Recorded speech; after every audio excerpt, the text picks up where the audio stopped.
Bonjour à tous, bienvenue dans cette nouvelle vidéo e-learning pour les tutoriels de l'Académie Nalios, dans lequel on va parler en fait des listes de prix sous l'axe des rapports qu'on peut générer pour les changements de prix qu'on peut avoir basés sur des listes de prix. Alors la première chose que je vais faire, c'est que je vais aller dans les listes de prix et je vais vous montrer, j'ai configuré une liste de prix en fait ici, imaginons, où le prix de mes produits varie. Bon, ici c'est générique, on pourrait ici bien sûr, comme on vous l'a présenté dans les vidéos sur les listes de prix, venir, au lieu de mettre sur tous les produits, de venir mettre sur un produit spécifique, mais pour le cadre de cette vidéo, l'exemple sera plus parlant si je fais évoluer le prix pour tous les produits. Ici, je fais évoluer le prix où je dis que une fois que la quantité est au-dessus de la quantité minimale 5, j'ai un prix de 23 €. Quand elle est au-dessus de la quantité minimale 10, j'ai un prix de 15 $, pardon, c'est en dollars. Et quand c'est au-dessus de la quantité minimale 15, j'ai un prix de 8 $.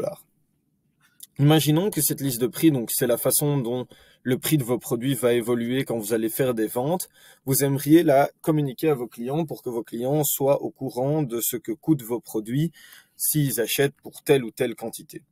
Pour cela, vous pouvez aller dans Produits. Produits, c'est quelque chose qui est accessible dans différentes applications. Ça peut être ici au niveau de la vente, soit au niveau des achats, soit au niveau de l'inventaire. Je sais pas si je l'ai, ouais, ici. Hop. Ou alors vous pouvez directement, quand vous êtes sur le tableau de bord, écrire produits et arriver dans les produits. Ici, donc j'ai tous mes produits qui sont ici. On peut voir que j'avais un filtre, je vais vous remontrer. Quand je vais au niveau des produits par la vente, j'ai un filtre automatique qui se met, qui est le filtre peut être vendu. Vu que je passe par la vente, et ce sera la même chose pour les achats. Si je passe par les achats et que je vais dans les produits, j'ai un filtre peut être acheté qui se met. Alors, si je vais donc dans les produits, ici c'est la vente, j'enlève mon filtre, comme ça j'ai tous les produits. Je prends la vue liste. Ici, je peux venir sélectionner tous mes produits en masse et venir, donc je vais dire tout sélectionner, et je peux venir ici dire générer le rapport de liste de prix. Si je génère le rapport de liste de prix, on peut voir ici qu'on a donc tous les produits qui ont un prix et qui ne varient pas en fait en fonction de la quantité pour le moment. Donc je vais venir ici dans liste de prix, choisir la liste de prix en question, celle que j'ai choisie. Et là on peut voir que maintenant par rapport à la quantité, quand on est à 5, on est à 23 et quand on est à 10, on est à 15. Donc on a bien les prix qui évoluent par rapport au prix qu'on avait mis. Quantité 1, comme on est en dessous des premières règles de nos listes de prix, c'est le prix de base qui est mis sur le produit. Comme je vous l'avais montré, moi dans ma liste de prix, j'avais pour une quantité minimale de 5, pour une quantité minimale de 10, mais aussi pour une quantité minimale de 15.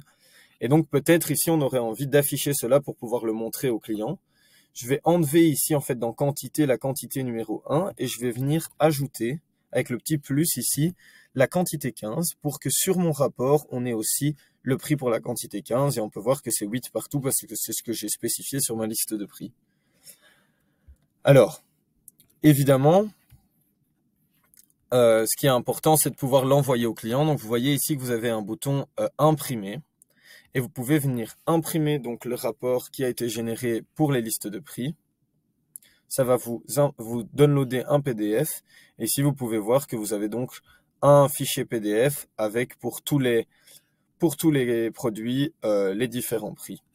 Bon, ici, j'ai qu'une seule liste de prix qui s'applique à tous les produits, mais évidemment, vous pouvez effectuer cela avec plusieurs listes de prix, dans quel cas, il faudra à chaque fois prendre la liste de prix 1 et le faire pour, je sais pas, imaginons que ma première liste de prix a un impact sur ces 3 produits, je fais ça, je génère le rapport de liste de prix, ici, je sélectionne ma liste de prix en question, je l'imprime et je l'envoie. Je l'imprime, une fois je refais, et après je refais, pardon, avec les produits qui sont applicables à la liste de prix 2, etc., etc. Un truc que je peux aussi vous montrer, c'est que vous avez ici cette petite fonctionnalité d'afficher la liste de prix. Et vous pouvez venir ici cliquer et on peut voir que la liste de prix, donc le nom de la liste de prix, s'affiche en haut du rapport. Et c'est la même chose pour le rapport imprimé. Ici, voilà. Voilà, j'espère que ça vous aidera dans vos opérations au jour le jour. Merci d'avoir écouté cette vidéo et à bientôt.